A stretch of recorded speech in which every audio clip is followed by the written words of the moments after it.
Hello everyone and welcome all to the next business law class, okay, where we have already started the essential elements of valid contract, and one by one we are trying to cover each and every elements in details. So continuation to the same, and I hope you are continuing the same in your notebook also and in your mind also. Okay, so last class we have gone for lawful consideration and then capacity of parties. Okay, now we will check the another most important element of valid contract, that is your free consent. Okay, free consent. So here I have taken the meaning, and I hope you remember the one word which was your consensus ad idem. Very first class I remember I have discussed with you, or in the second class, where I told you, okay, it means the parties entering into a contract must mean the same thing in the same sense. Okay, so your free consent is totally based on this principle. Okay, see, I'll read for you. I know very well you can also read, but still it is a part of my duty, so I'm reading. An agreement must have been made by free consent of the parties. The contract would be void in case of mutual mistakes. Okay, when consent is obtained by unfair means, the contract would be voidable. Okay, so whatever the case, okay, if the agreement is not made by free consent, either your contract or your agreement is going to be void, or either it is going to be your voidable. Okay, void, not foreseeable by law, enforceable by law, voidable, which one party is going to cancel. Okay, so now just we'll check quickly the definition of your free consent. Okay, and one thing I have not mentioned 1872. So whatever under this chapter, whatever we are going to take the section, all belongs to your Contract Act 1872. Okay, so defined by your section 14 of the act, free consent as a consent which is free from coercion, undue influence, misrepresentation, fraud, and mistake. Okay, please keep remember the terms: coercion, undue influence, misrepresentation, fraud, and mistake. So if any agreement is having any one of this or all of this or more than one, okay, the agreement is going to be void or voidable. Fine. Now just check out, consent will be deemed to be free only if it does not constitute the following elements. Okay, just now we have seen the following. So one by one, now in detail we will check what are those consent. Now before that, I just want to discuss here why there is an importance. Okay, why the agreement should be made under the free consent. Okay, see, reason is what? Because whenever contract made out of free consent, okay, it protect the validity and enforceability of the agreement. Fine. And even it provide the protection shield to all the parties who are involved in that particular agreement. Okay, and it helps them that is helping the parties, okay, with their power to run those policies. Okay, and principle, just now we have checked, very simple principle for your free consent, that is consensus ad idem, okay, which we need to follow. Okay, before going for each and every term, just I want to discuss here one small simple example. Just suppose you are a owner of 10 different lands, okay, which definitely at 10 different places. Fine. And you want to sell one land, okay, which is maybe at a particular place, okay, or particular direction, to the another party. Just suppose another party is B, okay, and B actually want your some other place. Now just not to get in too much of confusion, now just suppose you want to sell your land which is in Bangalore, okay, and the party B want to purchase or interested to purchase your land which you are holding in Sirsi. Fine. So here what happening, you want to sell the land which is in Bangalore, and the party wants to purchase the land which is in Sirsi. So here definitely we can make out that the mindset of both party is not the same. Okay, and we can't follow the principle of consensus and item. Okay, so definitely this agreement is void. Getting it? Now we will check what and all your very nicely the different 5 items. Okay, so coercion, which is under your section 15. Okay, so quickly we will read. Coercion is appointed against any individual by submitting or taking steps to submit any demonstration which prohibited by Indian Penal Code 1860. Okay, then unlawful keeping or taking steps to confine any property to the inclination of any individual. Then the aim of causing an individual to go into an understanding. Okay, so whatever, if anywhere you are going to, for any agreement you are going to obtain the consent by the above demonstration, then definitely under the Indian Contract Act it is voidable in nature. A very simple example. Okay, just suppose I am going to threaten you. Okay, for what? I will threaten you that you give me which land. Just now you remember, okay, that you are holding at 10 lands. Okay, and one land in Bangalore, definitely a most wanted place. By due to corona or due to money, I don't know. Okay, now coming back to the example.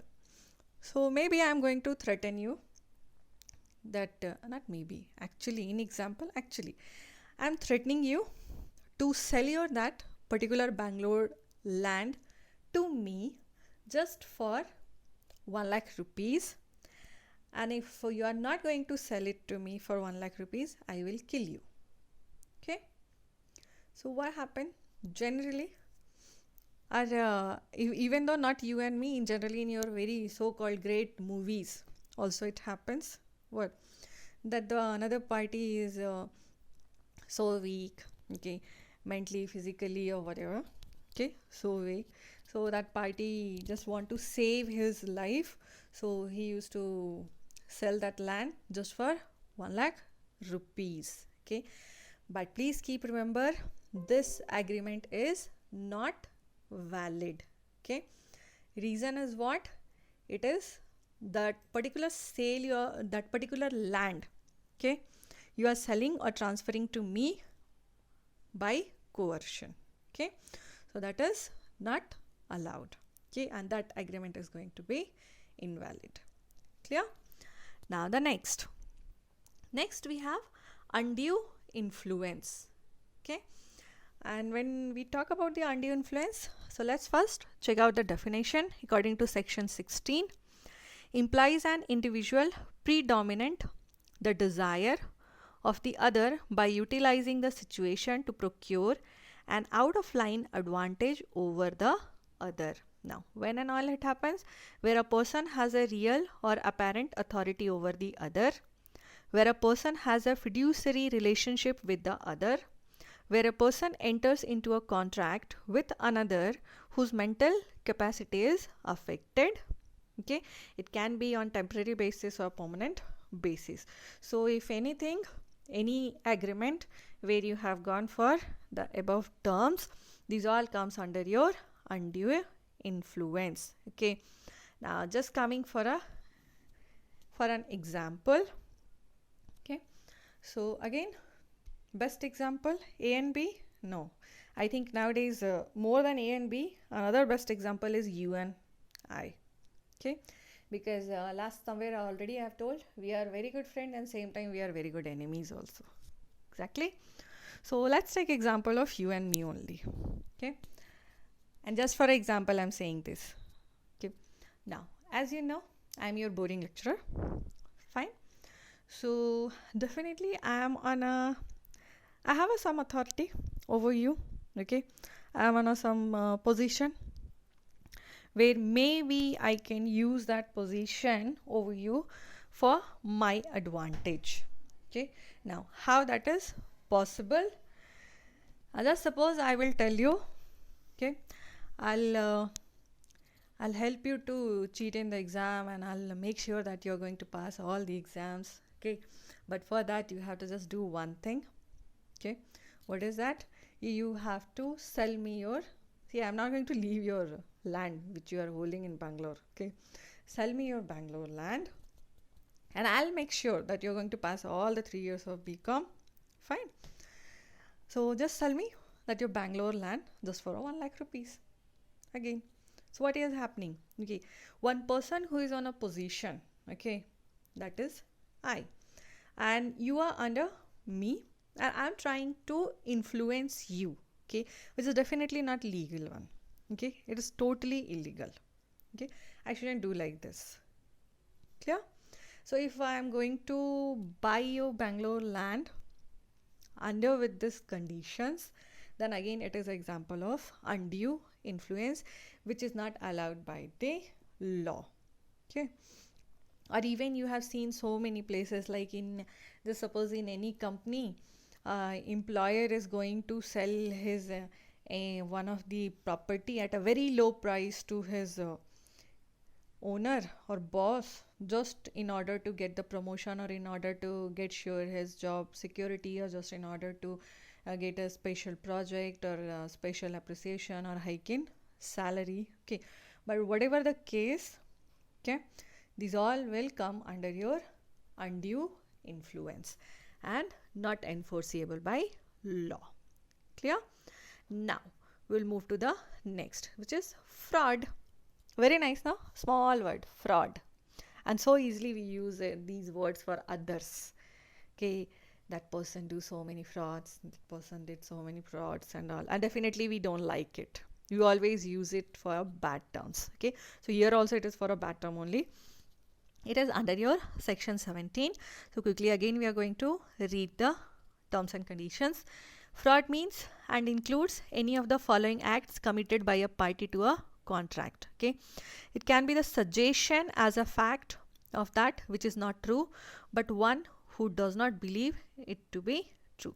Now very simple and short, I am going to give you any suggestion, okay, which I also know very well it is not true, but I am going to tell you so nicely that no, it is exactly, it is the correct one, it is the fact one, and on the basis of that you are going to take your steps further. Okay, so that will be a fraud one. Then the next, the active concealment of a fact by one having knowledge or brief of the fact. Okay, so I know very well this particular object is a defected one, but just I'm trying to sell you, and I'm going to conceal it. Okay, I'm going to repair it, or I'm just going to, I will try to cover the damages temporarily. Okay, just to sell the items to you, saying that no, it is a perfect items. Okay, that is your active concealment, and definitely it is also fraud. Okay, the next, a promise made without any intention of performing it. So you made a promise, okay, while entering into a agreement, but your intention is not to perform it. Very nicely you are going to enter into an agreement, okay, and you're going to sign also very nicely, making it a valid contract, but in your mind you know very well that I am not going to perform it. So if that intention was there, then again it is a fraud. Okay, then next is any other act fitted to deceive. So if anything else also you're going to do which is just like a counting as a deceive, that also a fraud, deceive, dhoka. Okay, and I'm sorry, okay, for using Hindi. Now the next is your any such act or omission as the law specially declares to be fraudulent. So if anything, any act, okay, which is already declared by the law as a fraud, and if you're going to perform that, that will again counted as your fraud only. Now just take a very very simple example. Now coming to A and B, enough fighting between you and me. Okay, so now coming to the example A and B. Now just suppose A sells his watch to B, okay, saying that it is a original Rado watch, okay, and it is antique piece and it is original one. Fine, and sale also happened, B also paid the amount, and after that B finds out that the watch is not original or antique one. So this is a case of fraud. Okay, and any agreement or contract including fraud, definitely it is a void one. Fine. Now, so now is your misrepresentation, that is section 18, which we can divide into three types. Okay, first type, when a statement is made by a person about a fact which is not true, though he believes it to be true. Okay, so just suppose I am making some statement which is actually not true, but I am believing that it is true, and because of that you took some actions, you made your some agreement and then facing a problem. So definitely it is going to be a case of misrepresentation. Okay, then the second type is when there is a breach of duty by a person who is making the false statement and he gains some kind of advantage even though it wasn't his intention to deceive the other party. Okay, so maybe somebody is making some false statement, okay, just to get some advantage, but his intention was not to deceive the other party, then also it is going to be a misrepresentation. And the third type is where if one party acting innocently, okay, and causes the other party to make any mistake with regard to the subject matter of the agreement. So due to, if one party is innocent and because of that another party has made some mistakes related to the subject matter of the agreement, then that is also known as your misrepresentation. Okay, just take an example of A and B. Just suppose A and B enter into a contract, okay, where A want to sell his horse and B want to purchase a horse which is ideal for racing, okay, because he want to participate in a horse racing competition. Okay, but A sells a sick horse to B by misrepresenting it to be an ideal horse for race. So definitely when B is going to find out that horse is sick and not capable of running competition, it is a case of misrepresentation and this contract is going to be a void contract. Okay, then the next we have mistake, section 20, 21 and 22. Okay, so mistake where both parties to an agreement are under a mistake as to a matter of fact which is definitely essential to the agreement.